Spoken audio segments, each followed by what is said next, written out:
नमस्कार। भरतपुर 05 के digital platform पर आप सभी का स्वागत है। मैं राजीव, वीडियो जर्नलिस्ट बबलू अनुज के साथ।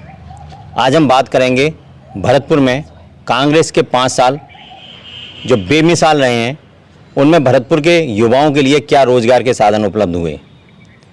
भरतपुर के मंत्री जो रालोद विधायक हैं डॉक्टर सुभाष गर्ग, भरतपुर कोटे से मंत्री बनाए गए थे।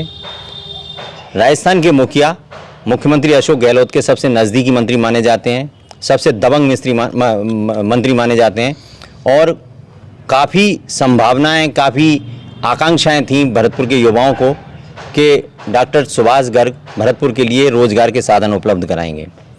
बात रोज़गार की इसलिए हो रही है कि भरतपुर में TTZ की वजह से और NCR में आने की वजह से, यहाँ जो NGT के मानक जो थे, उनके जो नॉर्म्स थे, उनकी वजह से यहाँ कोई इंडस्ट्रीज़ नहीं लग सकती थी। जो यहाँ से इंडस्ट्रीज़ थीं उनको शिफ्ट कर दिया गया था। अब चूंकि यहाँ इंडस्ट्रीज नहीं लग सकती जो कि पॉल्यूशन फैलाएं, इसलिए यहाँ ऐसी पॉल्यूशन नॉन पॉल्यूटेड इंडस्ट्रीज लगनी थी जो इको फ्रेंडली हों।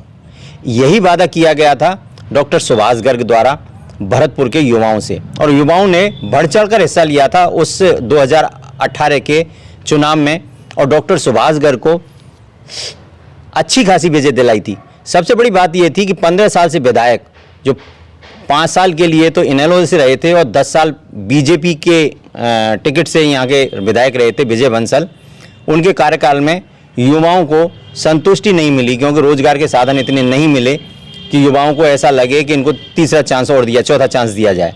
इसलिए युवाओं ने एक शिक्षक से राजनीति में आए डॉक्टर सुभाष गर्ग को ये मौका दिया, उन्हें यहाँ का ताज पहनाया विधायक का, और उन्हें जयपुर भेजा विधानसभा में, और विधानसभा में भी उनको राजस्थान सरकार में मंत्री पद दिया गया। तो निश्चित रूप से कहीं ना कहीं वो बहुत नज़दीकी थे, राजस्थान के मुख्यमंत्री थे, और वो जो चीज़ चाहते थे वो सारी चीज़ें यहाँ संभव थीं। लेकिन इच्छा शक्ति का अभाव कहें या कोई वजह, भरतपुर के युवाओं के लिए कोई भी रोजगार परक योजनाएं ऐसी नहीं है जिन्हें रिमार्क दिया जा सके, रिमार्केबल हों। तो निश्चित रूप से इसको लेकर हम आज चर्चा करने वाले हैं। चर्चा में हमारे साथ मौजूद हैं युवाई हैं, छात्र नेता हैं, विकेश चौधरी हैं, NSUI के जिलाध्यक्ष हैं। आपका हार्दिक अभिनंदन, हार्दिक स्वागत चैनल में। और हमारे साथ AVP की तरफ से हैं विष्णु खेमरा, छात्र नेता हैं, संघर्षशील नेता हैं। आपका भी हार्दिक स्वागत इस बहस में। अब सबसे बड़ी बात, दोनों जो हमारे साथ पैनलिस्ट बैठे हैं, दोनों पैनलिस्ट युवा हैं और रोजगार की तलाश में हैं। रोजगार की बात इन्हीं से करेंगे कि भरतपुर में रोजगार के क्या साधन हैं, क्या भरतपुर में उन्हें रोजगार मिल जाएगा या भरतपुर छोड़कर उन्हें बाहर जाना पड़ेगा, माँ बाप को छोड़कर जाना पड़ेगा, फैमिली को छोड़कर जाना पड़ेगा, या फैमिली को लेकर जाएंगे तो वहाँ इतनी सैलरी पर आपको रोजगार मिल जाएगा कि आप आराम से अपनी फैमिली का खर्च चला सकें। तमाम बातें होंगी। एग्ज़ाम भी हुए, ये अभी कंपटीशन दे रहे हैं ये सब लोग युवाएं, इसलिए कंपटीशन भी दे रहे हैं। कंपटीशन के क्या राजस्थान सरकार में जो एग्ज़ाम हुए हैं अभी करीब 17, 18, 19 जो एग्ज़ाम विभिन्न पोस्टों के लिए विभिन्न डिपार्टमेंटों से निकले थे, तो उनमें क्या स्थिति रही थी, उन सब पर चर्चा होगी। सबसे पहले मैं बात करना चाहूँगा NSUI के जिलाध्यक्ष हैं विकेश चौधरी जी। आपकी सरकार जी, कांग्रेस सरकार 5 साल में भरतपुर के लिए क्या दे पाई? सबसे पहले तो मैं आपके इस चैनल को, भरतपुर 05 को बहुत बहुत धन्यवाद देना चाहता हूं, जो आपने इस मंच पे मुझे साझा करने का जो मौका दिया, और आपके इस चैनल के माध्यम से आपके दर्शकों को भी मेरी तरफ से राम राम। मैं आपको बता दूं, कांग्रेस सरकार ने जो इस भरतपुर के लिए दिया है, शायद इतिहास में किसी भी सरकार ने कुछ दिया नहीं है।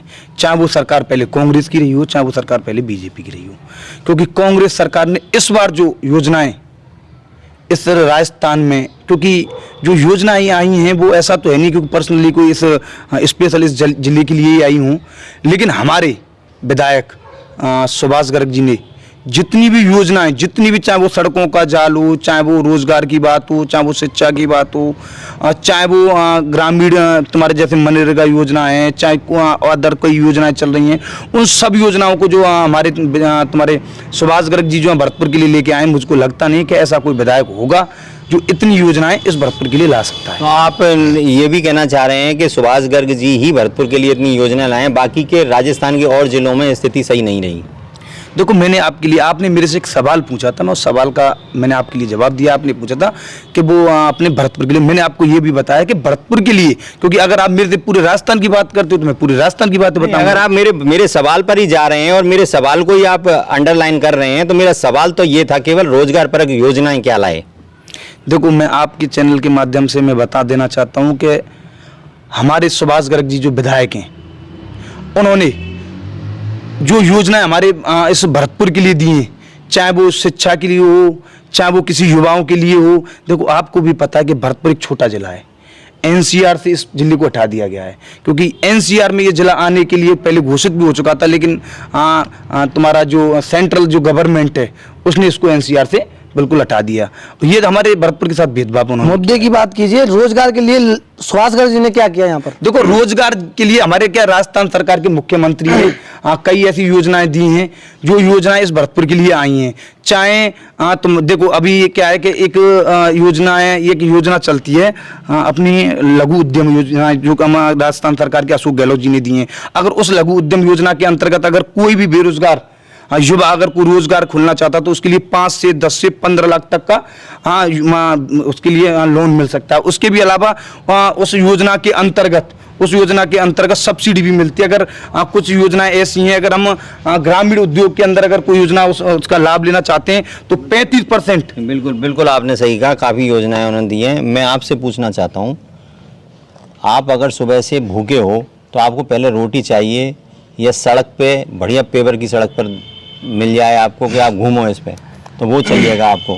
पहले प्राथमिकता आपकी क्या होगी? अगर आपको भूख लग रही है तो पहली प्राथमिकता आपकी क्या है? देखिए, मैं तो आपके चैनल के माध्यम से बताना चाहता हूँ कि अगर मुझे भूख लग रही है तो मुझे जाहिर सी बात है एनर्जी या मुझे जीवित रहने के लिए खाने की सुविधा चाहिए पहले। अगर खाना नहीं होगा तो हम जीवित कैसे रह पाएंगे, या समाज में जो अपनी बात है वो कैसे रख पाएंगे, और भी सारी जो प्रतिक्रिया वो कैसे कर पाएंगे? भूखे को खाना चाहिए जीवन के लिए। जी बिल्कुल। तो निश्चित रूप से बेरोजगार को रोजगार चाहिए जीवन जीने के लिए, अपनी फैमिली को चलाने के लिए, अपनी घर गृहस्थी को चलाने के लिए। रोजगार के साधनों पर आपने क्या देखा भरतपुर में? कितनी रोजगार की, भैया ने बोला कि रोजगार की योजनाएं काफ़ी आई, आपने क्या देखा यहाँ क्या रोजगार की? देखिए, मैं आपके चैनल के माध्यम से बताना चाहता हूँ, अगर इनकी सरकार ने, माननीय अशोक गहलोत जी ने, अगर रोजगार की जो भी सुविधाएं, जितनी भी सारी ये योजनाएं अगर लागू की हैं, तो भारत में दूसरे नंबर पर राजस्थान बेरोजगारी पे क्यों है? मुझे इस चीज़ का जवाब दीजिए। पूरे 2900 स्टेट में यह राजस्थान बेरोजगारी में दूसरे नंबर पे है, और वो कब है? जबकि इसमें 55% लोग जो युवा हैं वो शिक्षित हैं। इसका जवाब दीजिए मुझे। शिक्षित युवा 55% यही बोल रहे हैं, आंकड़ा ज़्यादा ही है, भरतपुर में तो इससे भी ज़्यादा है शायद, लगभग इतना मान लो आप अप्रॉक्सीमेट, इतने युवा हैं जो अब वोटर भी हैं। तो अब आप समझिए, उनके लिए, उनके होते हुए भी, उनकी वोटिंग के बाद सरकार बनी, और उसके बाद भी आप ये मान रहे हैं कि ये कौन सा नंबर बता रहे थे आप? दूसरा नंबर पर राजस्थान पीछे से दूसरे नंबर। देखो, मैं आपको बता दूं, सरकार बनते ही, जैसे सरकार बनती है, मंत्री अपने अपने पदों पे अपनी अपनी गरिमा को निभाने का काम करते हैं, तब कोरोना काल इस देश के अंदर मंडरा जाता है। इस कोरोना काल के अंदर इस राजस्थान राज्य का ही नहीं, पूरे देश का रोजगार के प्रति क्या आंकड़ा रहा है, ये तो आप हमसे ज़्यादा जानते हो, क्योंकि आप चैनल पर डिबेट करते हो, आपके पास बहुत लोग आते हैं, इस राजस्थान के भी, इस भरतपुर के भी, आप सभी लोगों से मिलते हो। कोरोना काल के अंदर अगर इस प्रशिक्षण में, अगर कोरोना काल की दवाई की या इसकी बात की जाए, तो उस कोरोना काल के अंदर राजस्थान एक पहला ऐसा राज्य रहा था। कोरोना काल में आपको बताऊं, आपको कोरोना में बहुत अच्छा यहाँ का मैनेजमेंट था, और यहाँ के एक मॉडल को तो प्रधानमंत्री नरेंद्र मोदी ने भी सराहा था, और इंटरनेशनल लेवल पर भी उसको सराहा गया था। कोरोना काल की बात नहीं है, कोरोना काल में ऑल ओवर वर्ल्ड, ये वर्ल्ड वाइड डिजीज़ थी, और उसकी वजह से सब कुछ बंद था, कहीं भी कोई डेवलपमेंट नहीं था। सारे जो रोजगार के साधन थे वो भी लोगों के छिन गए, लोगों को नौकरी से हटा दिया गया। प्राइवेट सेक्टर भी ने भी ऐसा किया, कुछ परसेंट ही रख पाए और वो भी घर से होम टू मतलब वर्क टू होम कर दिया उन्होंने, और सैलरी भी आधी कर दी और काफ़ी वो हटा दिए थे। वो सब मालूम है, उस समय जो हुआ था वो तो हुआ था, उसके बाद भी टाइम आया था।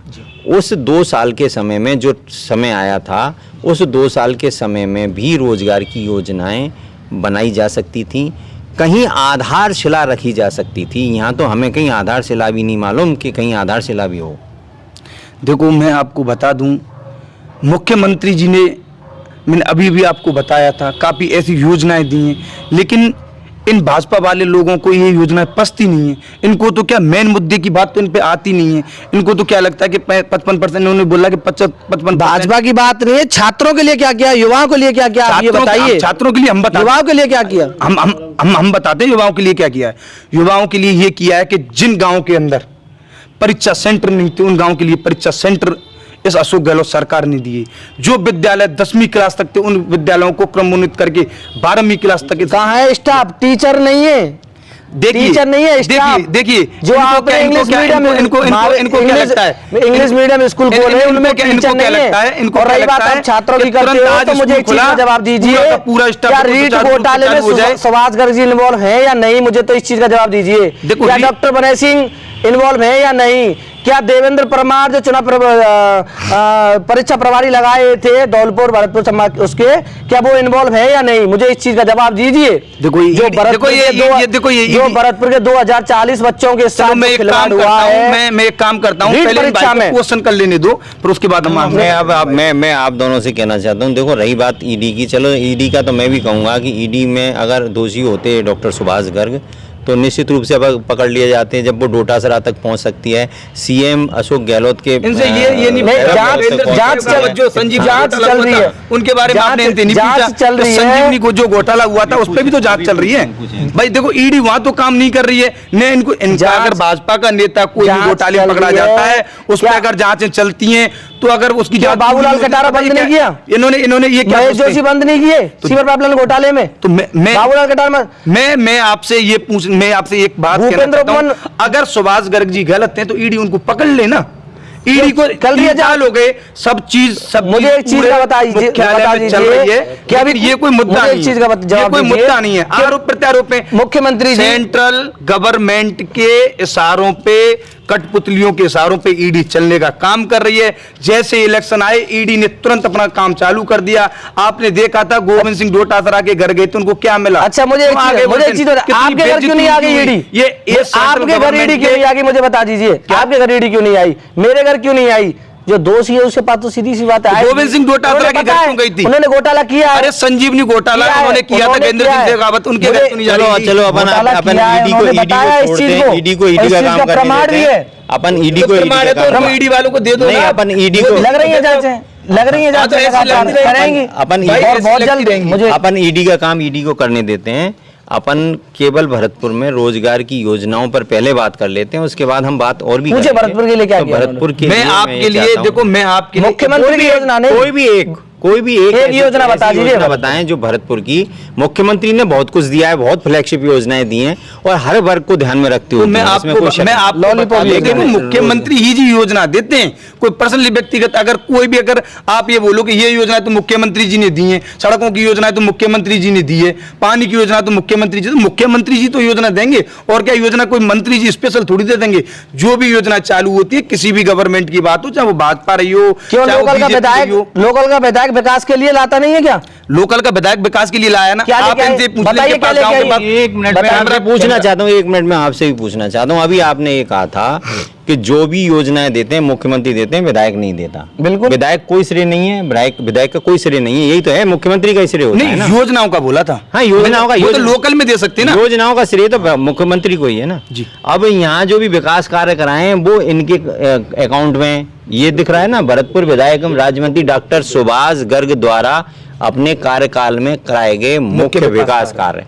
तो ये सुभाष गर्ग द्वारा कराए गए जी, ये सारी योजनाएं वही हैं जो मुख्यमंत्री जी की हैं, बिल्कुल। है ना। ये तो इनके अकाउंट में आ गई क्योंकि ये भरतपुर की योजनाएं हैं। आप कह रहे हो कि यहाँ की जो रोजगार के साधन नहीं मिले उन पे मुख्यमंत्री जी को कह रहे हो, ऐसा नहीं चलेगा। आप ये बताइए मुख्यमंत्री जी ने योजनाएं दी या नहीं दी भरतपुर के लिए? चलो डॉक्टर सुभाष गर्ग को छोड़ो, मैंने तो विधायक को छोड़ो, मैं तो ये कह रहा हूँ यहाँ आप केवल एक योजना ऐसी बताओ जिसमें देखो आपके स्वार्थ की भी बात है ये ऐसा नहीं है कि ये कोई डिबेट का विषय कोई वैसा है, ये आपके स्वार्थ की बात भी है। और जो भी दर्शक हमारे देख रहे हैं, जो भी युवा हमारे साथ जुड़े हुए हैं, उनसे भी मैं निवेदन करता हूँ, आपके भी स्वार्थ की बात है कि भरतपुर में विकास परक योजनाएं कौन सी दी गई जिनसे कि यहाँ रोजगार उपलब्ध हो सके, युवाओं को इधर उधर नहीं जाना पड़े। ये डॉक्टर सुभाष गर्ग ने काफ़ी अच्छे काम कराए हैं, हॉस्पिटल में ही काफ़ी अच्छे काम कराए हैं, जैसा कि वो कह रहे हैं। निश्चित रूप से उन्होंने अच्छे काम कराए हैं और उन्होंने ये तक कहा था कि यहाँ के जो मरीज थे, यहाँ के जो लोग थे, बीमारी की वजह से यहाँ से रेफरल हॉस्पिटल था, ये यहाँ से रेफर कर दिए जाते थे, उनको यहाँ सुविधाएं नहीं मिलती थी, उनको बाहर जाना पड़ता था, बेचारों को परेशान होना पड़ता था। लेकिन जब युवाओं के ऊपर ये बात लागू नहीं होती, ये युवाओं को रोजगार के लिए दूर जाना पड़े, युवाओं को यहाँ रोजगार क्यों नहीं दिलाया गया? आप इसकी तो श्रेय ले लेते हो कि यहाँ सुविधाएं मिल जाएं। आप बीमार होते हो तो आप जयपुर जाके इलाज कराते हो, आपके अगर कोई प्रॉब्लम होती है, थोड़ा घबराहट भी होती है तो आप जयपुर जाके इलाज कराते हो। आप भरतपुर के डॉक्टर पे विश्वास नहीं करते, आरबीएम हॉस्पिटल में एडमिट नहीं होते। लेकिन यहाँ सबसे बड़ी बात है, यहाँ के युवाओं को क्या रोजगार दिया गया है, ये हम नहीं कह रहे, ये तमाम जनता पूछ रही है। ये जनता इस बात को पूछ रही है बार बार में कि भाई यहाँ के रोजगार के साधन क्या दिए गए, जो कि आपने वादा किया था जब आप चुनाव जीते थे, और यही वादा किया था कि यहाँ इतनी योजनाएं ला दूंगा कि छात्रों को रोजगार के कभी भी कोई भी कमी महसूस नहीं होगी। अब मैं आपसे पूछना चाहता हूँ, आपको भी कोई ऐसी एक योजना बताओ जो लगा हो कि जिसमें देखिए रोजगार मिल गया हो। देखिए मैं आपको बताना चाहता हूँ कि रोजगार की अगर बात की तो सुभाष गर्ग जी ने जितना युवाओं के साथ खिलवाड़ किया है, जितना भ्रष्टाचार किया है इस भरतपुर जिले के अंदर, मैंने आज तक अपने जीवन में 10 साल में 15 साल में जितने जब तक मैंने अपनी सोच सुधारी है, जब तक मैंने देखा है कि आम नागरिक के आम लड़के का जीवन यापन कैसा होता है, इतना भ्रष्टाचार कभी नहीं किया। अब आप मुझे बताइए कि जब ये 2018 में अपनी सत्ता में आ रहे थे, इन्होंने वादा किया था मैं एजुकेशन हब लाऊंगा, क्या आया एजुकेशन हब? बताइए आप मुझे। काफी कॉलेजों की यहाँ शिलान्यास किया गया है। कौन से कॉलेज का शिलान्यास कराइए बताइए आप मुझे। अगर इन्होंने आयोग में कॉलेज बनाए, देखो हमारी विधानसभा पीपला में एक कॉलेज बनाए, उसका देखिए मुझे मैं बताता हूँ। इन्होंने क्या पीपला में कन्या महाविद्यालय जो घोषित किया गया है अपनी जमीन आवंटन करके, उसका उन्होंने अपनी जमीन 7 बीघा जमीन 7 बीघा आज तक ये पूछिए उनका ऐसा कौन सा विधायक था जिसने अपनी जमीन आवंटन? उसमें भी करप्शन है क्या? उनके बच्चे उन्होंने अपनी माननीय राज्य मंत्री महोदय ने अपनी जमीन आवंटन करके कन्या महाविद्यालय खुलवा कर उस जमीन में से उसका जो खेल मैदान है वो तो बनाया है परशुराम नगरा में, जो मेरा क्षेत्र पड़ता है उधर 1 किलोमीटर दूर बनवाया है, और वो क्या है, वो पूरी चारागाह की जमीन है। और दूसरी चीज जिसमें भी जो टीचर लगे हुए हैं, देखिए हमारे साथी अभी बोलते हैं कॉलेज के डेपुटेशन लगे हुए हैं, अपनी जमीनों बना रहे, फिर बोलते हैं कि वो चारागाह की जमीन है। पहले तो उनसे ये पूछ लीजिए कि वो गर्ग साहब की जमीन खाने का काम क्या है? ऐसा है, आपको शुद्ध कर देता हूँ। ये 7 बीघा जो जमीन अलॉटमेंट की गई थी गर्ग साहब द्वारा, जो दान की गई थी, वो की गई थी इनके कोई परिवार में से या इन्होंने दान की थी, जो भी है, तो जो दान की गई थी, जैसा कि हमें सुनाई दिया है कि वो इन्होंने दी थी और यहाँ कन्या महाविद्यालय के लिए दी गई थी, और उस पर बिल्डिंग का निर्माण होना था। जो खेल मैदान है उस कन्या महाविद्यालय का, वो परशुराम के नगला परशुराम में, और करीब 100 बीघा जो वैसी जमीन थी, क्या कहते हैं उसको, चारागाह की जमीन थी, उसमें वो किया गया। और भी चीजों को वहाँ जीएसएस के लिए भी शायद कमेटी मेंबर इनके रिश्तेदार लगे हुए हैं उसमें दी गई है, ऐसा नहीं है, वहाँ कई चीजों को दी गई है, लेकिन 100 बीघा जमीन को भी वहाँ अलॉटमेंट किया गया है उस महाविद्यालय में। मेरे साथी से ये नहीं कहा कि वो गर्ग साहब ने दी है, क्योंकि जो एक बार जमीन दान हो जाती है तो उसकी सौगात दिलाई नहीं जाती। टीचर लगाए हुए हैं, जगह का कभी कोई ये बखान नहीं किया जाता कि मैंने ये किया। अगर वो कोई योजनाएं लाते हैं, अगर महाविद्यालय खोलते हैं, तब मानते हैं कि हाँ गर्ग साहब ने ये किया, लेकिन हमने तो ये बोला नहीं, साथ ही नहीं बोला था हमारे ने कि उन्होंने 7 बीघा जमीन।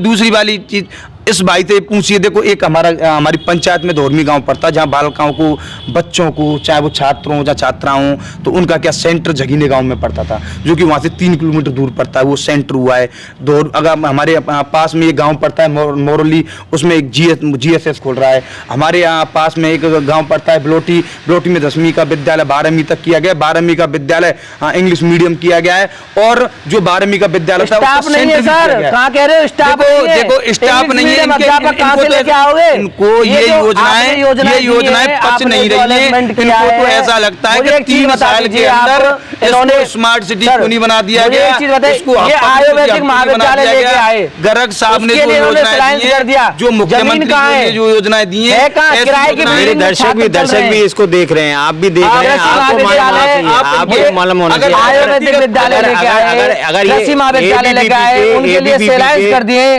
अभी तक मैंने मुद्दा उठाया था कृषि महाविद्यालय का, 40 लाख रुपए का बजट भी हो चुका है उसमें कृषि महाविद्यालय में, लेकिन अभी तक धरातल में कोई भी उसके देखो ABVP के विष्णु खेमरा जी अगर कोई बात सही कह रहे हैं तो निश्चित रूप से उनका समर्थन करना, और NSUI के VK चौधरी जी अगर कोई बात सही कह रहे हैं तो उसका भी आप समर्थन करना, और ये जरूर देखना कि इन्होंने बताया है कहाँ स्कूल खुले, और उन स्कूलों की वजह से पढ़ाई होना, एक एजुकेशन हब बनना एक अलग मैटर है। मैं बात कर रहा था, जो मेरा पॉइंट था वो था रोजगार का। रोजगार में स्टूडेंट पढ़ने जाएगा, उसको तनख्वाह नहीं मिलेगी, उसको रोजगार का साधन नहीं मिलना, अभी नहीं मिलना, रोजगार वो भविष्य की बात है, वो भविष्य की बात। अभी ऐसा नहीं है कि सभी युवा 18 साल से और 20 साल के बीच हों जो अभी पढ़ ही रहे हों, उसके अलावा उसके ऊपर के भी युवा हैं, 35 साल तक के युवा ही कहलाते हैं। और आपके तो जो वो हैं सर्वमान्य नेता हैं वो तो 50 साल तक के भी युवा ही हैं। तो कुल मिला के बात ये है कि यहाँ युवाओं की जो बात हो रही है ना, तो युवाओं में वो भी हैं जो कि पढ़ाई पूरी कर चुके हैं और आप जैसे हैं जो कंपटीशन दे रहे हैं।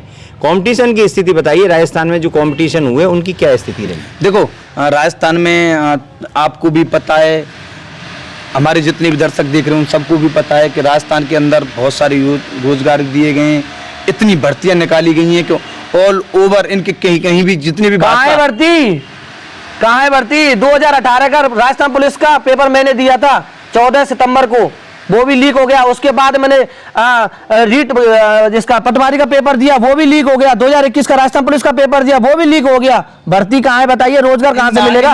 पूरे राजस्थान में, मेरे साथी पूरे राजस्थान में सारे पेपर दे दिए, ये सारे सरकार जितने भी गाँव सब गाँव का डाड़ी भी घूमे। देखो पेपर लीक की बात करते हैं, आपको एक बात बता दूं, राजस्थान का जो चुनाव होने वाला है वो मुख्यमंत्री आप भरतपुर पर आइए, राजस्थान तक जा रहे हैं। दूसरी वाली चीज भरतपुर के लिए देखो गोपाल नगर वाला बाईपास देखिए, अगर आप वहां जाओगे तो ऐसा लगता है जैसे गुड़गांव में घूम रहे हैं। कहां पर जांच कराइए, जांच सर्कुलर रोड की स्थिति देखिए, कराइए आप सर्कुलर रोड की। इनके पास में गांव पड़ता है गोपाल नगरा, उस गांव में तो ये गए नहीं कभी, बात करते हैं कि मैं आ गया। और देखो गांव वाली बात करते हैं, मैं बताता हूं राजस्थान राज्य के अंदर भरतपुर विधानसभा के अंदर एक गांव पड़ता है नगलामाना, जिस गांव का मैं पर्सनली निवासी हूं। उस गांव के अंदर इनके 15 साल विधायक रहे थे। 15 साल जो विधायक रहे थे उससे पूरे गांव की जन की एक ही आवाज थी कि विधायक जी इस गांव के लिए रास्ता, विधायक जी इस गांव के लिए रास्ता, विधायक जी कहां है रास्ता बताइए, विधायक जी इस गांव के लिए रास्ता। विधायक जी की जूं नहीं रहेगी। विधायक जी 2018 में आए, 2018 में विधायक जी आए, 2018 में विधायक जी आगे पता क्या बोलते हैं, कहां है रास्ता बना? रास्ता तब बना जब वहां पर एक मृत्यु हो गई थी। कहां है वहां दिखाइए आवाम में सिर्फ नहीं, पहले उनकी योजनाएं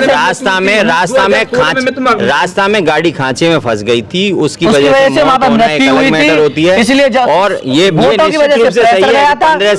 15 साल अगर बीजेपी के शासनकाल में कुछ नहीं हुआ था डेवलपमेंट, जो लोगों की अपेक्षाएं थी उसके हिसाब से डेवलपमेंट नहीं हुआ था, इसीलिए उनको अब की बार जनादेश नहीं मिला था और आपको जनादेश दिया गया था। आपको जनादेश इसलिए नहीं दिया गया था कि उनने किया है वैसा ही आप करो, तो आपको भी तो कुछ करना चाहिए था। जब मौत हो जाती है तब आप चेतते हो, जब सारा प्रेशर पड़ जाता है पूरे विधानसभा में ये बात, पूरे विधानसभा में ये बात फैल जाती है। देखिए मैं आपको एक बात बता दूं, आपने अगर मेरे को नहीं पता आपकी न्यूज़ पे वो जो घटना हुई थी वो चली थी कि नहीं चली थी, उस न्यूज़ की घटना को भी लेके मैंने ही बाइट दी थी। दूसरी वाली बात 2016 में एक घटना होती है, एक लड़का करंट से मर जाता है, जिसको गांव से और शहर लाने के लिए जो मेन जो हाईवे है जो कि 700 मीटर की दूरी पे, उस हाईवे पे लाने के लिए उसको 45 मिनट लग जाते हैं। क्या वो घटना उस रास्ते की वजह से नहीं हुई थी? एक घटना रास्ते, चलो मैं तो ये मानता हूं, अगर ये भाजपा वाले ये बोलते हैं कि उस घटना की वजह से अगर ये रास्ता हुआ है, मैं तो फिर भी तारीफ करता हूं, कम से कम कांग्रेस सरकार ने ये सोचा तो सही, उस घटना की वजह से तो करवाया। लेकिन विधायक जब हमारे वो थे, मेरे को ज्यादा पहले की नॉलेज तो नहीं है, लेकिन 2010 से लेकर 2023 तक की जितनी भी मौतें हुई ना, उसमें से 2 मौतें तो इस 5 साल के अंदर हुई हैं, बाकी की 17 मौतें उस 15 साल के अंदर हुई हैं। लेकिन तब इनके 17 मौतों के आप जिम्मेदार हो। देखिए मैं इसलिए नहीं सुनो, आप 17 मौतों के जिम्मेदार हो, ये 2 मौतों के जिम्मेदार हैं। मौत चाहे एक हो, जिम्मेदारी बनती है। अगर वो मौत हो चुकी है, ठीक है, ठीक है, तो उस मौत का जिम्मेदार आप अपने आप को मानते हो क्या कि हम हैं जिम्मेदार उसके? ठीक है, ये आपकी तरफ से माना जा रहा है? बिल्कुल नहीं माना जा रहा। मैंने तो आपकी आंकड़ा तरफ से बताया नहीं, मैं ठीक है, मैं इसी चीज का मैं आंकड़ा बताता हूँ। अब इसी चीज की मैं देता हूँ, अगर आप उस रोड के आप उस रोड को इस 15 और 2 की मृत्यु से तुलना कर रहे हो, तो मुझे बताइए इन 5 सालों में हर महीने 267 से 300 के बीच में पर मंथ का आरबीएम हॉस्पिटल से मृत्यु होती है असुविधा के कारण, चाहे एम्बुलेंस की सुविधा हो, चाहे लिफ्ट की सुविधा हो, चाहे देरी से वाहन की सुविधा हो, चाहे मशीनीकरण की सुविधा हो, चाहे स्टाफ की सुविधा हो। क्या वो मौतें नहीं है? बताइए आप मुझे। अगर आप हॉस्पिटल की बातें करते हो तो, अगर तुम अगर रोडों की बात करते हो तो मुझे बताइए कि आज इस भरतपुर का इतिहास देख रहा है इस हॉस्पिटल के कारनामे को। आज इस हॉस्पिटल को जो कोई देखता है ना, बाहर के लोग भी आते हैं, क्योंकि ये जो हमारा भरतपुर जिला है ना, ये आगरा मतलब सबसे बिल्कुल इस भरतपुर के अगर हॉस्पिटल की अगर कोई बात करता है तो उसको देखता है ना, बिल्कुल मैं बोलता है कि हाँ कोई हॉस्पिटल है, क्योंकि आज हमारे मरीजों को आरबीएम में प्लेसमेंट एजेंसी में लगे अंडर डायलिसिस टेक्नोलॉजी की फाइल खराब। देखो इनके पास कोई भी मुद्दा नहीं है, इन अखबारों की कटिंग भी नहीं, इन 2 कॉपी को लेकर पता नहीं कहां से आते हैं, इन कटिंगों को लेते हैं और मीडिया के सामने रख देते हैं। हॉस्पिटल की पूरी काले कारनामे इन कटिंगों को मीडिया के सामने रख देते हैं। कोई भी मुद्दा नहीं है, ये काम की बात नहीं करते हैं कि हमारे इस भरतपुर शहर में क्या क्या काम हुआ। अगर कहीं भी अगर कोई भी गलती होती है, क्या ये गलती सरकार करती है? अगर कोई भी कर्मचारी, कोई भी आम जनता कहीं भी कोई गलती हो जाती है तो बात है सरकार पर थोपने का काम करते हैं। देखो ये जो मामला था ना, उसमें ये था कि जो वहाँ जो डायलिसिस के लिए जो लोग लगे हुए थे, प्लेसमेंट एजेंसी से लगे थे, किसी भी एजेंसी से ले रहे थे। जिम्मेदार आप हो, हॉस्पिटल की सुविधाओं के लिए आप जिम्मेदार हो। जिम्मेदारों को ये जिम्मेदारी लेनी पड़ेगी कि वो जो थे, जो भी लगाए गए थे, वो सारे अनट्रेंड थे। अनट्रेंड को लगाना कानूनी अपराध है। बिल्कुल जी। देखो तो आप इस बात को तो एक्सेप्ट करना पड़ेगा कि सरकार आपकी है और गड़बड़ी आपके उसमें हुई है, तो निश्चित रूप से अभी आपने खबर देखी होगी, अभी आपने कांग्रेस की बनती है। अब रही बात ये कि हॉस्पिटल में आप कह रहे हो कि हॉस्पिटल में लगातार बहुत सुविधाएं हैं, मैं मानता हूँ बहुत सुविधाएं हैं, आए दिन समस्याएं आती हैं। चलो ये तो टेक्निकल समस्याएं हैं, मशीनरी की समस्याएं हैं, होती रहती हैं, सब काम होता रहता है। डॉक्टर सुभाष गर्ग ने बहुत अच्छा किया है, लेकिन आपको ये भी तो मालूम होना चाहिए कि ये जो मेडिकल कॉलेज लाए थे, ये बीजेपी वाले लाए थे, है ना।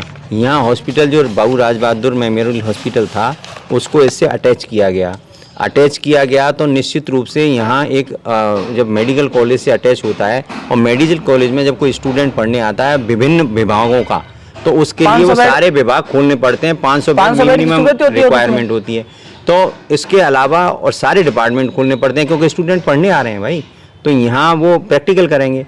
तो निश्चित रूप से उसके लिए जो कुछ नॉर्म्स होती हैं और नॉर्म्स के हिसाब से उसमें फैसिलिटीज़ लानी थी, और सरकार एक विकास की सतत प्रक्रिया होती है।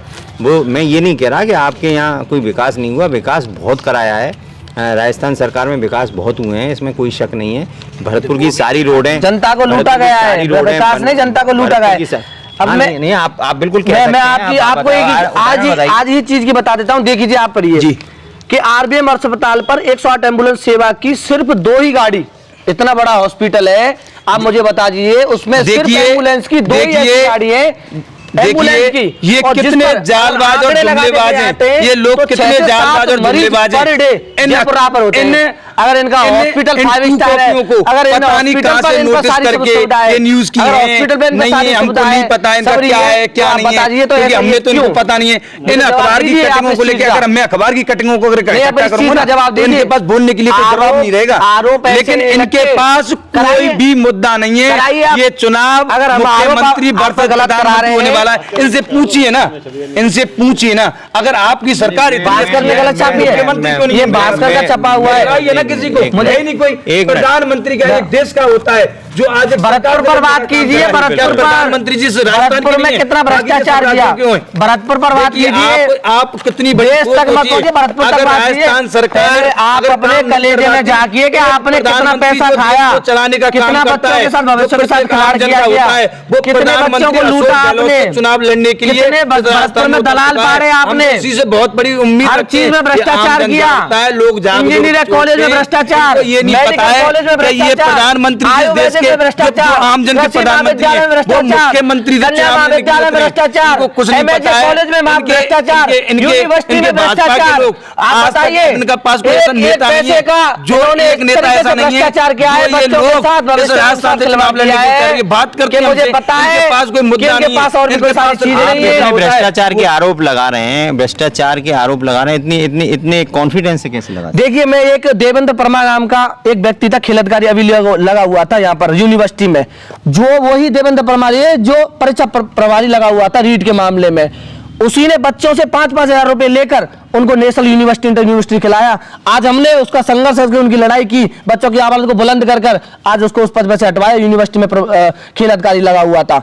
दूसरी चीज, अगर इंजीनियर कॉलेज की बात करें तो मुझे पता है कि 3 सालों से लगातार जो बाहर के बच्चे आते थे इंजीनियर कॉलेज में पढ़ने के लिए, उनका पैसा अकाउंट में नहीं पाया गया।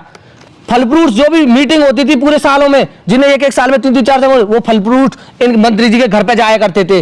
गाड़ी अवसदा जो प्राइवेट वाहन लगाते उन गाड़ियों को इन्होंने हवाला देकर जयपुर और टू भरतपुर इनकी बाइक वगैरह यूज करती थी। तो आप बताइए कहां पर भ्रष्टाचार नहीं हुआ? रही बात आयुर्वेदिक कॉलेज की बात, गंभीर आरोप है, बेबुनियाद ये आरोप लगाने का काम करते हैं। कराइए और जांच, मैं आपको एक बात जांच और बता कराइए। दूं, अगर कई कराइए। आरोपों को अगर हमको भी शक होता है तो एनएसयूए सबसे पहले हमसे पूछिए ये क्या बात करते हैं, ये क्या बात करते हैं, ये एबीपी वाले हमसे बात करते हैं। NSUI है एनएसयूआई वो आपकी? संगठन है, एनएसयूआई वो संगठन है, अगर गलत कहीं भी पाया गया है, चाहे वो कांग्रेस का हो चाहे भाजपा का हो, एनएसयूआई ने उसको बख्शा नहीं है। कराइए। निश्चित रूप से मेरे दर्शकों से मेरा निवेदन है, एनएसयूआई और एबीवीपी की बात नहीं है, इसमें एबीवीपी बात नहीं कर सकती, इसमें एसीबी जरूर बात कर सकती है। अगर किसी को ऐसी संभावना है कि अगर ऐसा भ्रष्टाचार हुआ है कि इंजीनियरिंग कॉलेज की गाड़ी को पर्सनल यूज में किसी ने लिया है, किसी किया के है, बाहर ने फल लिया है। फ्रूट्स और उसके अलावा जो जयपुर टू मीटिंग भरतपुर गए क्षेत्र हैं, में सुभाषगंज के के बंगले पर गए हैं, फल फ्रूट्स की मीटिंगों मीटिंग के के लिए जो होते हैं वो अगर उनके घर पे जाते हैं किसी के भी जिनका ये नाम ले रहे हैं, जो भी हैं, जो देखो, आरोपित कर रहे आरोप भी तो इनको हैं, अगर ऐसा होता है तो कराइए आप, निश्चित हमें रूप से मुकदमा आप दर्ज कहीं ना कराइए कहीं मानहानि का। आप कहीं ना कहीं अपील कीजिए। डिपार्टमेंट बहुत हैं जांच करने के लिए राजस्थान में, वो कहीं ना कहीं इसमें एक्शन लेंगे। हालांकि सरकार अब नहीं है तो आप बिल्कुल घबराइए मत, सरकार कांग्रेस की अभी नहीं है इस समय चूंकि आचार संहिता लग चुकी है। अगर रिपीट होती है तो बात अलग है, बाकी का अब इस समय अगर कोई कार्रवाई होती है तो उस पर किसी का अंकुश नहीं रहता। तो आप निश्चित रूप से कोई भी शिकायत भेज सकते हैं और भेज के आप देखिए, जांच करवाइए। अगर कहीं दोषी हैं तो दोषियों को वो अपने आप सजा मिल जाएगी, और नहीं है तो निश्चित रूप से वो बरी रहेंगे, जैसे कि डॉक्टर सुभाष गर्ग रीट के मामले में अभी तक बरी हैं। आप क्या कहना चाहते हैं? देखो, रीट वाली बात तो ये है कि देखो ईडी को क्या 3 साल हो गए। अगर संजीवनी घोटाले की अगर शेखावत जी की बात की जाए तो ये ईडी वहाँ जा नहीं रही है। क्या मेरे को एक बात बताइए आप, अगर सेंटर में मोदी जी बैठे हुए हैं, अगर उनको यहाँ किसी राज्य में ईडी को भेजना है तो क्या ईडी कांग्रेस के नेताओं के पास ही आएगी? क्या बीजेपी के नेताओं के पास ईडी नहीं जाएगी? चलो हम मानते हैं, आप ये बोलते हो कि हमको ऐसा लगता है कि इनको मैं केवल ये पूछना चाहता हूँ, जब मैंने मान लिया शिवराज सिंह जी का मामला आप उठा रहे हैं, व्यापम घोटाला उठा रहे हैं, वो ठीक है, आपका अधिकार बनता है, बिल्कुल उठाना चाहिए और हर मुद्दे को उठाना चाहिए। जहाँ भ्रष्टाचार हुआ है निश्चित रूप से उठाना चाहिए और भ्रष्टाचार आपको भी उठाना चाहिए। मैं ये पूछना चाह रहा था, मेरा जो उद्देश्य ये था, यहाँ आज की जो वार्ता थी अपनी होनी थी, उसमें एक मेन टॉपिक ये था कि भरतपुर में रोजगार क्या मिला युवाओं को। देखो, रोजगार के लिए ना तो एबीवीपी कि छात्र ना एबीवीपी का होता है ना एनएसयूआई का होता है। ये आपको आपको मंत्री युवाओं जी को- ने एजुकेशन हब युवाओं को- बनाने का वादा किया था चुनाव 2018 में जब अपनी सत्ता में आ रहे थे। क्या एजुकेशन हब बना? मुझे इस चीज का जवाब दीजिए आप। जवाब देखो मेरे साथी पास में बैठे हैं, मैं इनको काफी योजना ऐसी बता चुका हूँ, काफी विद्यालय ऐसे बता चुका हूँ, कहाँ महाविद्यालय भी पीपला में खुला, ये भी मैं आपको बता चुका हूँ। जिन इस विद्यालय में सेंटर नहीं थे उनमें सेंटर आए, जो विद्यालय 10वीं क्या तक थे वो सेंटर 12 आएगा? में हुए, छात्रों के लिए क्या जो किया विद्यालय ये हिंदी बताइए? मीडियम थे। रोजगार अब ये कहाँ जो है? विद्यालय जो क्रमोन्नत हुए वो छात्रों के लिए नहीं रोजगार कहाँ है? हुए, वो मुझे इन ये जैसे युवा बताइए। नेताओं के लिए। इनसे पूछिए आप, रोजगार- ये बोलते हैं कि अगर विद्यालय क्रमोन्नत हुआ है तो वो छात्रों के लिए क्या किया है, वो छात्रों के लिए नहीं किया कहाँ है, है? मेरे साथी विष्णु कहाँ है? कैमरा के लिए मुझे किया है। बताइए। इनसे पूछिए आयुर्वेदिक ना, मेरे को महाविद्यालय- एक भी आयुर्वेदिक महाविद्यालय जिसमें 261 स्टूडेंट समथिंग कुछ स्टूडेंट हैं, वो आज किराए की बिल्डिंग पे चल रहा है। कृषि महाविद्यालय जिसमें 10 पीरियड्स के एक स्टूडेंट है, इसमें एक टीचर लगा हुआ है 10 सब्जेक्टों के, जवाब उसका भी मुद्दा। देखो आप कॉलेज में सर्वे करना।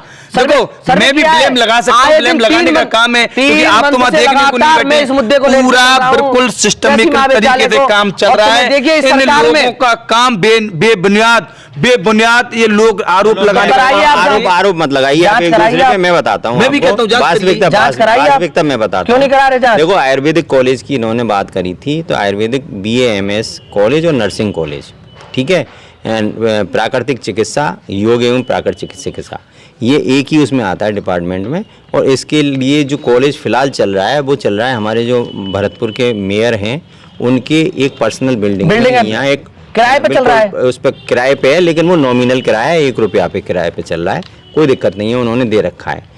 अब रही बात उसमें पढ़ाई की, नहीं 1 मिनट, पढ़ाई की, अब पढ़ाई की बात रही तो पढ़ाई की बात में वहाँ इतने स्टूडेंट हैं, नर्सिंग के लिए कोई स्टाफ नहीं है, टीचिंग स्टाफ नहीं है? एक भी नहीं है, टीचर्स नहीं है? और ये जो BAMS के लिए टीचिंग स्टाफ है उसमें जो 7 क्लिनिकल स्टाफ है जो कि क्लिनिक पे ही बैठता है या हॉस्पिटल पे बैठता है, जो अटैच हॉस्पिटल है सिटी हॉस्पिटल आयुर्वेद का, वहाँ बैठते हैं वो और वहाँ पढ़ाते भी हैं। और उसके बाद नॉन क्लिनिकल स्टाफ है जो क्लिनिक पे नहीं बैठता, टीचिंग स्टाफ कहलाता है, वो 5 की संख्या में है, तो टोटल 12, 16 की रिक्वायरमेंट है, 12 वहाँ स्टाफ हैं। उन्हीं को आयुर्वेद के BAMS को भी पढ़ाना पड़ रहा है, उन्हीं को नर्सिंग को भी पढ़ाना पड़ रहा है, योग प्राकृतिक चिकित्सा सबको उन्हीं को देखना पड़ रहा है। तो आप इसमें तो आप ये मानिए अभी छात्रों के भविष्य के साथ खिलवाड़ हो रहा है। उनको हाँ बताइए। कई महाविद्यालय, कई कॉलेज ऐसे खुले हैं, हाँ, जिनका अभी हमको कुछ टाइम पहले ही इस पंचवर्षीय योजना नहीं, ये भी आपकी बात सही है कि कॉलेज के लिए यहाँ शिलान्यास कर दिया गया है और उसका काम भी जारी हो गया है, पत्थर भी लग चुका है, उस पर नाम भी आ चुका है मंत्री जी का और वहाँ वो शिलान्यास भी जारी हो चुका है, तो वो प्रोग्रेस में है, अभी टाइम लगेगा लेकिन वो खुल जाएगा। लेकिन फिलहाल की जो स्थिति है वही है। देखो इस मुख्यमंत्री जी हमारे जो अशोक गहलोत जिन्होंने काफ़ी ऐसे कॉलेजों का शिलान्यास किया था, काफ़ी कॉलेजों का काम भी चल रहा है, काफ़ी कॉलेजों को मान्यता भी मिली है।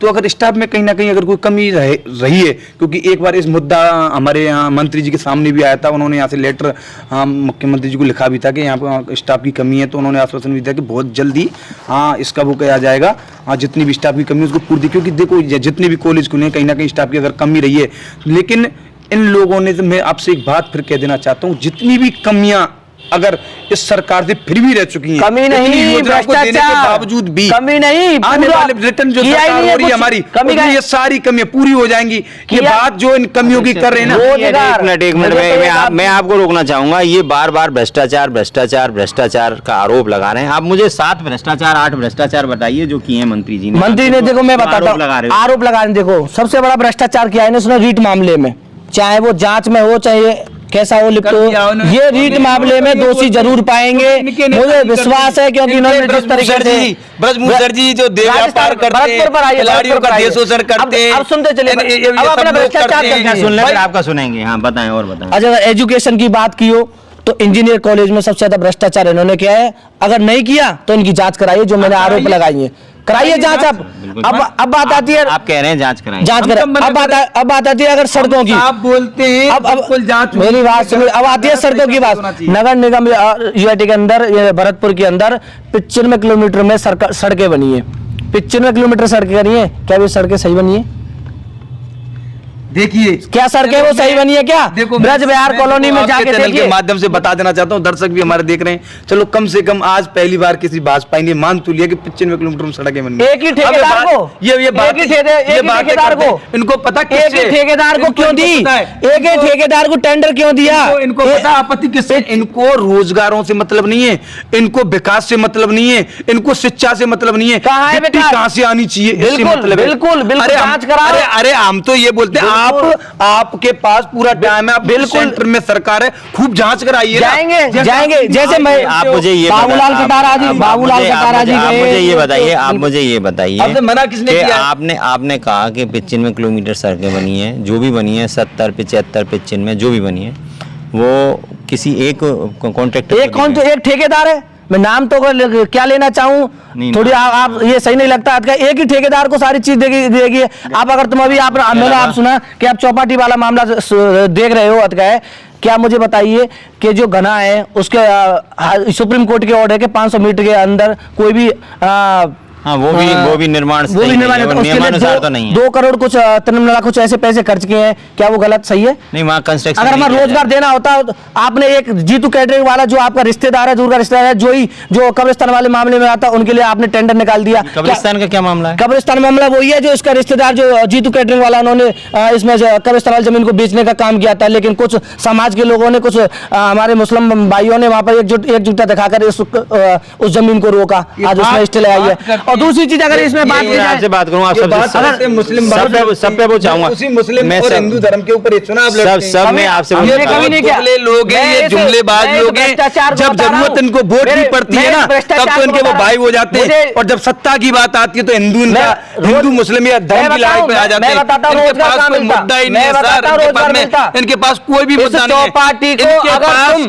सिर्फ और सिर्फ मार्केट में लगने वाले लीजिए, ये पता है, ये ड्रेस कोड को देख के लोग क्या कहना चाह रहे हैं? अगर किसी ने भगवा रंग का, अगर किसी ने अगर शर्ट पहन ली ना, तो पता कब क्या बोलते हैं, आपने भाजपा अजी भरत भाई, जो ये चौपाटी इसके दलाल जीतू कैटरिंग वाले को दी है, जो इसका दूर का रिश्तेदार है, इस चौपाटी को अगर बाजार में लगी हुई जो ढकेल है, जो भी गरीब है या मजदूर है, उनके लिए आवंटित कराते या कुछ दुकानें कराते तो विकास या रोजगार वहां मिलता। क्या किया इन्होंने? नहीं किया। क्यों किया? क्योंकि इनके रिश्तेदार को इनका पैसा, मोटा पैसा वहां से मिलता है और उनके लिए आवंटित करा दिया। बताइए आप। ये तो देखो, ये तो प्रोसीजर होता है। आपकी अगर प्रोसीजर के अंदर, इस आपके अंदर जो गांधीनगर की, देखो गांधीनगर की चौपाटी, इसके अंदर प्रोसीजर के अंदर क्यों नहीं अगर कोई भी ठेकेदार उस टेंडर को ले लेता है तो उनको एक ही आरोप है ताकि रोजगार की बात कर रहा हूं मैं। रोजगार क्या आपके जो चौपाटी के लिए लिया है, तो आपका रिश्तेदार हो गया। ये चौपाटियां इन लोगों ने खुलवाई हैं। क्या विकास किया इन्होंने? इनका जो 15 साल विधायक रहा था, क्या विकास किया था? इस भरतपुर को बेचने का उन्होंने काम किया था। कह रहा हूं ये कैंडिडेट देश को बेचने का काम कर रहे हैं। कैंडिडेट जो आप बता रहे हो, जिसने चौपाटी का जो चौपाटी ली है या ये रोडें बनाई हैं, रोडें आपको नाम बताना चाह रहे थे लेकिन नाम को दबा जाते हो। ये कैंडिडेट तो अभी यहाँ भरतपुर में दिखता ही नहीं है, तो आजकल डी कुमेर में दिख रहा है। डी कुमेर में इसलिए दिख रहा है क्योंकि मंत्री जी ने उस पर पैसा मांगा चुनाव लड़ने के लिए, उन्होंने मना कर दिया। उनको पता है कहीं ना कहीं ये मामला है। आज वो शैली जी के पास है, आरोप नहीं है, फैक्ट है, प्रमाण है। किसके पास है? डॉक्टर शैली जी के पास है। मतलब आप आरोप पे आरोप लगाए जा रहे हैं। आरोप है, ये तो इनका काम ही आरोप लगाने का है, तो मुद्दा तो इन पे हो ही नहीं। चुनाव इनका देखो, अब की बार मैं तो आपको साफ बोलता हूं, इनका काम है आरोप लगाने का। ये पता क्या बोलते हैं? ये सड़क किसने बना दी? ये तो उसके रिश्तेदार ने बनाई है। ये नहीं बोलते सड़क तो बनी। अगर कोई शिक्षा का अगर कोई स्कूल खुल जाता है, ये तो आबादी की जमीन पे खुला है, ये तो झगड़े की जमीन पे खुला है। इनके पास यही मुद्दे, किसी भी जो हमारे सरकार ने, हमारे तुम्हारे सुभाष गर्ग जी ने, अशोक गहलोत जी ने जो योजनाएं दी ना, उन योजनाओं को आम जन को पहचान हो चुकी है, सब लोगों का पता है। आने वाला दर्शकों से मैं ये कहना चाहता हूं, दर्शकों से कि कोई भी जनप्रतिनिधि अगर वो डॉक्टर है और उसको मंत्री बनाया जाता है तो निश्चित रूप से वो स्वास्थ्य सेवाओं के प्रति ज़्यादा जागरूक रहेगा, स्वास्थ्य सेवाओं को ज़्यादा प्रभावी रूप से वो उसमें विकास करवा पाएगा। अगर कोई जो राजनेता है वो अगर शिक्षा के क्षेत्र से आता है तो निश्चित रूप से वो ध्यान देगा शिक्षा के क्षेत्र में। आपको भी अगर भरतपुर में शिक्षा का हब बनाना है तो शिक्षक को वोट दीजिए। अगर आपको भरतपुर में रोजगार लाना है तो बेरोजगार किसी ऐसे आदमी को वोट दीजिए जो बेरोजगार था और वो चुनाव लड़ रहा है, जिसने संघर्ष किया है, जनता के साथ संघर्ष किया है, उनके मुद्दों पे संघर्ष किया है।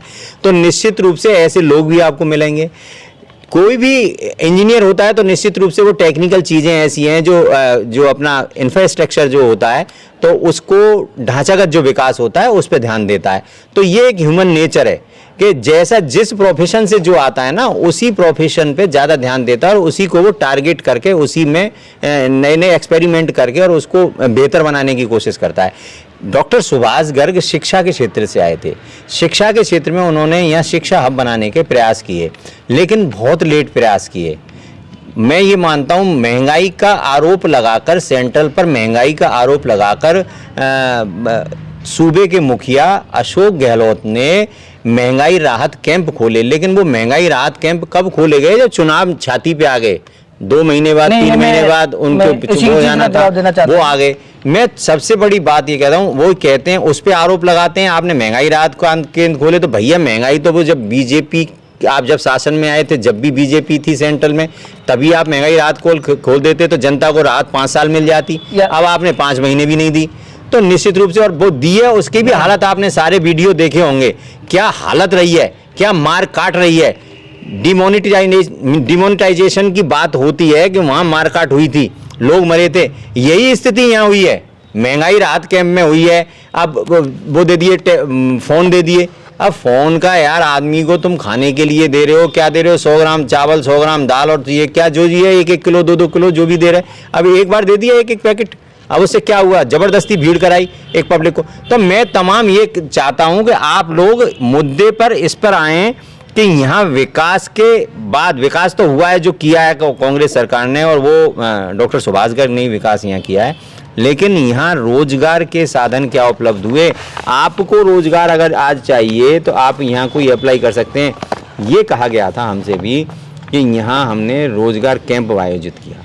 रोजगार कैंप में 4849 लोगों को, जो युवाओं को वो मिले थे, उनको सेलेक्ट किया गया था, ठीक है। और उनमें से कितना ने ज्वाइन किया है ये इनके पास कोई आंकड़ा नहीं है। यहाँ जो रोजगार कार्यालय है उसके पास कोई आंकड़ा नहीं है। तो मैं ये आप ये बताइए कि कोई भी ऐसा एक रोजगार का साधन जो कि यहाँ इस दौरान बनाया गया हो, जिससे कि मान लिया मैंने एजुकेशन हब बनाया, सारी चीज़ बनाई, रोड बनाई, सब काम बनाए, लेकिन यहाँ रोजगार का साधन क्या बनाया जिससे कि युवाओं को रोजगार मिल जाए? देखो, मैं आपको बता दूं, आप नहीं, अगर आपकी निगाह में ऐसा कोई रोजगार का साधन नहीं है तो ये जरूरी नहीं है कि नहीं है, अगर ऐसी कोई इनकी निगाह में दलाल है, ऐसी कोई चीज बनाई हो और हो सकता है आप उसको नहीं वो कर पा रहे हो, और ये आप उसको समझ नहीं पा रहे हो, रिकॉग्नाइज नहीं कर पा रहे हो, समझ नहीं पा रहे हो, उसको एक्सप्लेन नहीं कर पा रहे हो कि ये भी रोजगार का एक साधन बन सकता था। तो ऐसी कोई बात नहीं है। आप कोई ऐसा बताइए कि जिससे रोजगार साधन हम सोचेंगे उस पर क्या रोजगार के साधन मिल सकते थे।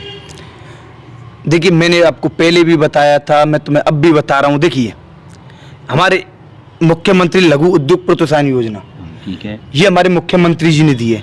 राजस्थान निवेश प्रोत्साहन योजना, इंदिरा गांधी शहरी क्रेडिट कार्ड योजना, राजस्थान मुख्यमंत्री विशेष योग्यजन स्वरोजगार योजना, राजस्थान मुख्यमंत्री लघु वाणिज्य वाहन स्वरोजगार योजना, राजस्थान विश्वकर्मा कामगार कल्याण योजना। आपने योजना को कितना लाभ दिया मुझे ये बताइए? आपने इन योजनाओं को कितना लाभ लिया, मुझे ये चीज बताइए। आप एक बात बताइए मेरे लिए, क्या इस शहर के अंदर हर आमजन भाजपा और कांग्रेस है क्या? क्या वो सरकार जो योजनाएं देती है वो भाजपा कांग्रेस के लिए योजनाएं देती है क्या? कोई भी सरकार रही हो, ये तो बातें करते हैं घोटाला हुआ, फर्जीवाड़ा हुआ, घोटाला हुआ, मुद्दा यही है, मुद्दा है इसलिए है कि तुम्हारे पास दूसरा मुद्दा ही नहीं है। तुम्हारे पास दूसरा मुद्दा ही नहीं है। आज तक कोई भी इनके द्वारा लगाया गया आरोप, जो बच्चों इनके द्वारा लगाया गया आरोप आज तक एक भी साबित नहीं हुआ। मैं बोलता हूँ आपके विधायक चोर हैं, तो क्या मेरे कहने से वो चोर हो जाएंगे? मैं बता तो रहा हूँ। देखो, हम हमारे जो माननीय जो सीनियर है, चाहे वो किसी भी सत्ता में हो, हम उनकी दिल से इज्जत करते हैं, आपस में भाईचारे को बिगाड़ने का काम गलत करेगा, इसका प्रमाण भी है। आरोप तो लगाना करना भी है, तो कोर्ट 3600 कौमों को एक भाई बंदी गवर्नमेंट भी इनकी उनका है। अगर इन्होंने बोला था, ये बोलते हैं, इन्होंने ये आरोप लगाते हैं सुभाष गर्ग जी को 3 साल हो गए, आरोप लगाने से कुछ नहीं होगा, जनता सब जानती है। आरोप मैं लगा दूं तुम्हारे ऊपर, निश्चित रूप से सही कह रहे हैं कि आरोप लगाने से कुछ नहीं होता, जनता सब जानती है, जनता ने देखा है, जनता जानती है। मैं भी तो हुआ है, पूरी जनता में तो एक व्यक्ति हूं, मैं तो जानता हूं। बिल्कुल विकास हुआ है तो निश्चित रूप से जनता भी जानती है और जनता उसका प्रत्युत्तर भी देगी। अगर विकास नहीं हुआ है तो भी उसका उत्तर उसी को देना है, वोट उसी को डालना है। पर मैं ये पूछना चाहता हूँ, आप आरोप पे आरोप लगाए जा रहे हो, लेकिन मुझे ये बताइए, आपकी सरकार ने भी क्या ऐसे रोजगार परक काम किए जो जिससे कि यहाँ ये प्रॉब्लम नहीं आती, आज इनसे बहस नहीं करनी पड़ती, आपका ही कैंडिडेट आ जाता? इन 15 सालों में जो निकल गए हैं, जो 5 साल महोदय से, कभी हमारे विधायक विजय बंसल जी पर कभी आरोप नहीं लगा कि इन्होंने भ्रष्टाचार किया या दलाली की या गांव-गांव में दलाल कर दिए या आपस में भाईचारे को बिगाड़ने का काम किया। अभी मैं एक चीज बता देता हूं, इन्होंने राज्य मंत्री सुभाष गर्ग जी ने एक जमीन आवंटन कराई वैश्य समाज के लिए मुखर्जी नगर सेक्टर 3 में। आप बता दिए उस जमीन की कीमत 1 लाख रुपए पर वर्ग गज है, और समाज के लिए जो चाहे जाट भाई हो, चाहे बघेल भाई हो, चाहे ब्राह्मण हो, चाहे जाट हो, उनके लिए सेक्टर 13 में 7,000 रुपए पर गज जमीन आवंटन की। ऐसा भेदभाव क्यों? मुझे बताइए, आप जवाब दीजिए इस चीज का, ऐसा क्यों? और दूसरी चीज, मुझे एक चीज देखिए, ये आरोप पे प्रत्यारोप लगाए जा रहे हैं। मैं आपसे एक ही बात बोलूंगा, ये सिंगल इंसान यहाँ बैठ के या मैं इनके विधायक के बारे में बोलूं, उसका कोई मतलब नहीं है। इनका आरोप एक भी सिद्ध हुआ, ये जो बोल रहे हैं ये गलत बोल रहे हैं क्या? बिल्कुल झूठा इल्जाम है। इनके लोग इनको सिखाते यही हैं। इनकी यहाँ इसमें मुखर्जी नगर में अलॉट नहीं हुआ, बिल्कुल गलत है, बिल्कुल आरोप निरादर बिल्कुल गलत है। इनका जितने भी आरोप लगाए ना, इनके जितने भी इन्होंने जो आरोप लगाए वो बिल्कुल, ये सारे के सारे आरोप बिल्कुल गलत लगाए। मुखर्जी नगर के रहने वाले लोगों से मेरा निवेदन है कि अगर ये हमारे भाई जो NSVI से हैं, विकेश चौधरी, ये अगर गलत बोल रहे हों तो इनके बारे में भी ज़रा टिप्पणी करना, और अगर विष्णु खेमरा सही बोल रहे हों तो इनके बारे में भी टिप्पणी करना। आप निश्चित रूप से इस वीडियो ज़्यादा से ज़्यादा शेयर करना, जिससे मालूम पड़े और मैं एक बात कौन सत्य बोल रहा है, कौन गलत बोल रहा है, कौन सत्य बोल रहा है, कौन गलत बोल रहा है। ये दोनों युवाएँ हैं, ये देश का भविष्य हैं, ये आगे राजनीति में भी जा सकते हैं, ये देश के कर्णधार बन सकते हैं, देश की नीतियों को बनाने वाले भी बन सकते हैं। ये अगर सही कह रहे हैं, तुम्हारे ABPP के विकेश चौधरी अगर सही कह रहे हैं तो निश्चित रूप से इनका समर्थन करना, और अगर ये गलत कर रहे हैं तो इनका विरोध भी करना, इनको ये भी बताना कि आपने गलत कहा था।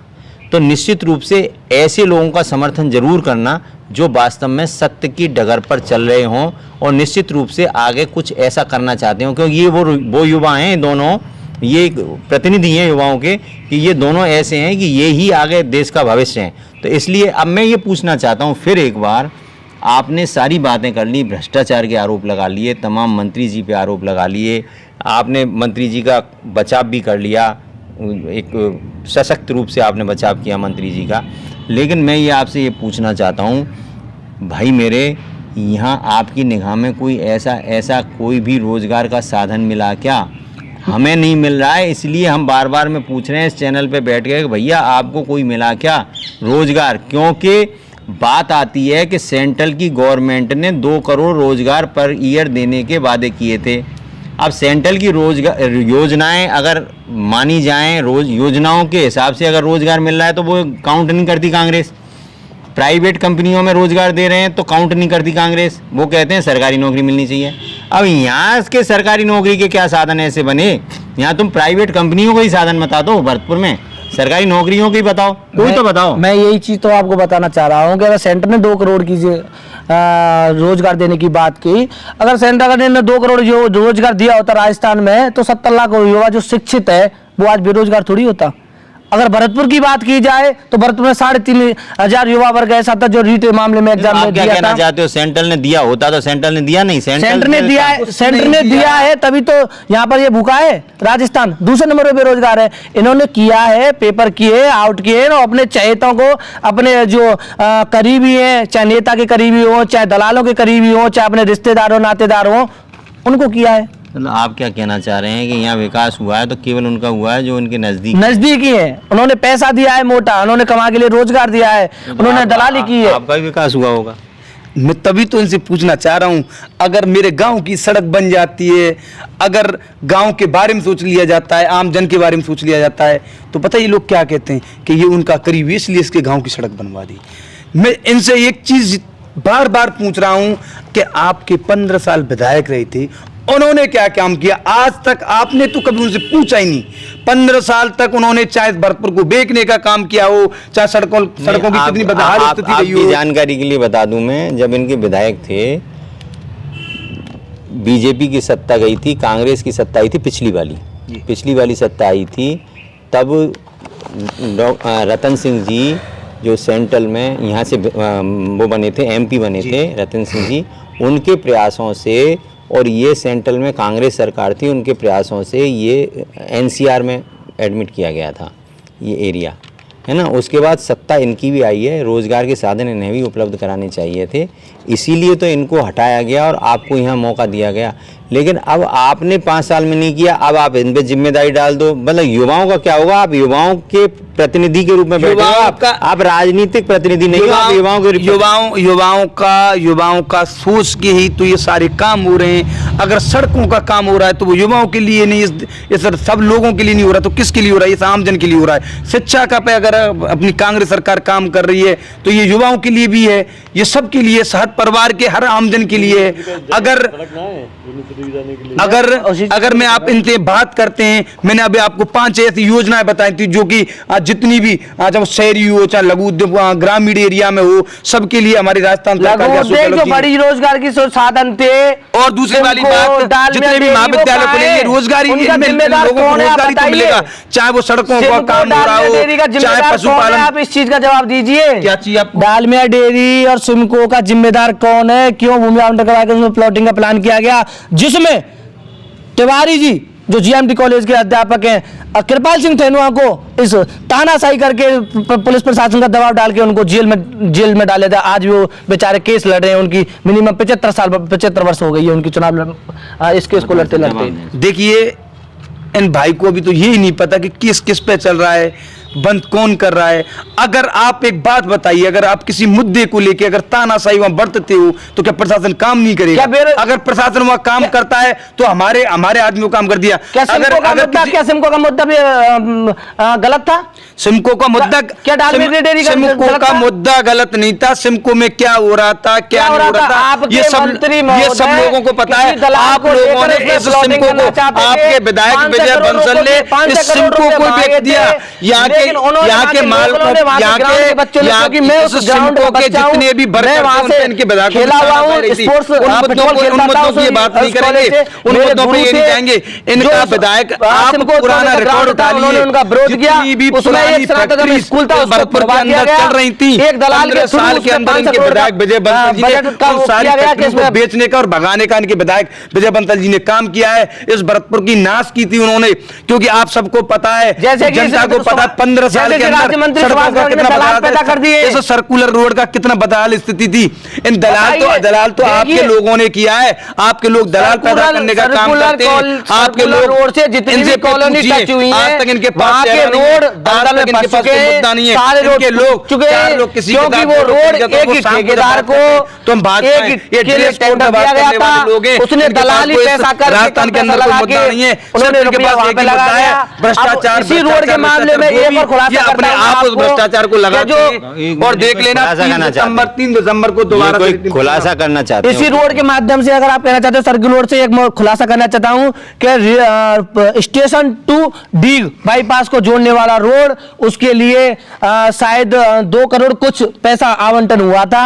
धीरे धीरे उसको बढ़ाकर 5 करोड़ 40 लाख रुपए कर दिया गया, जबकि नियम यह कहता है कि अगर कहीं 1 करोड़ को बढ़ाते हो तो उसमें 20% या 1 करोड़ 20 लाख बढ़ा सकते हो। अगर 5 करोड़ 40 लाख रुपए ऐसा क्यों किया गया, बताइए मुझे आप। क्या ये घोटाला नहीं है? अगर किसी क्या घोटाला नहीं है? और वो भी एक ठेकेदार, किसी बिल्डिंग को बनाने में, किसी रोड को बनाने में अगर अब पैसों की जरूरत पड़ेगी तो क्या सरकार से पैसे नहीं लिए जाएंगे? अगर उसको, अगर आवंटन 2 करोड़ हुए, क्या एक बात उसमें बताइए क्या मेरे किया लिए, गया? अगर उसमें- अगर गवर्नमेंट हॉस्पिटल की अगर वो उसमें बिल्डिंग बनती है, वो बिल्डिंग के लिए 50 लाख रुपए स्वीकृत होते हैं, गवर्नमेंट उसको 50 लाख रुपए देकर काम आप निकलता है, लोग उसको 1 करोड़ कर मुद्दे देती से है, भटक तो क्या रहे हो, गलत कर देती है? आप लोग मुद्दे से भटक रहे हो, डायरेक्ट एक दूसरे पर इल्जाम लगा रहे हो।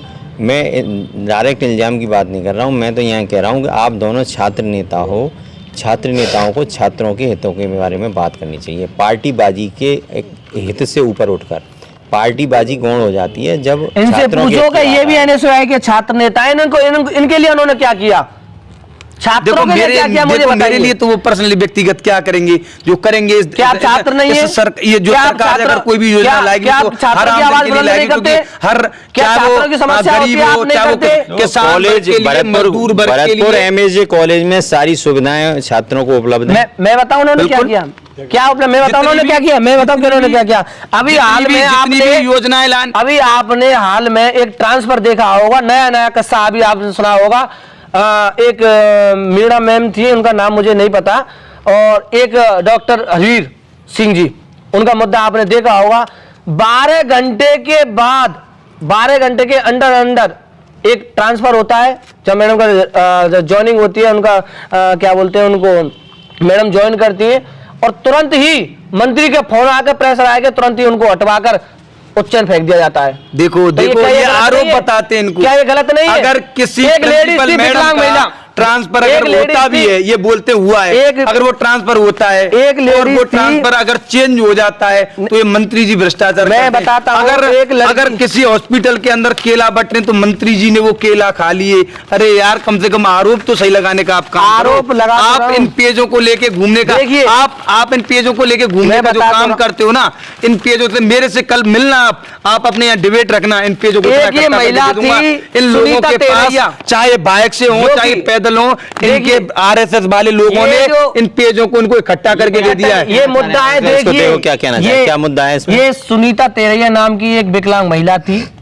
जिसने कॉलेज में, स्कूल में ज्वाइनिंग की थी, शायद बाहर से आके, बयाना से, वहां से बाहर के आके ज्वाइन की।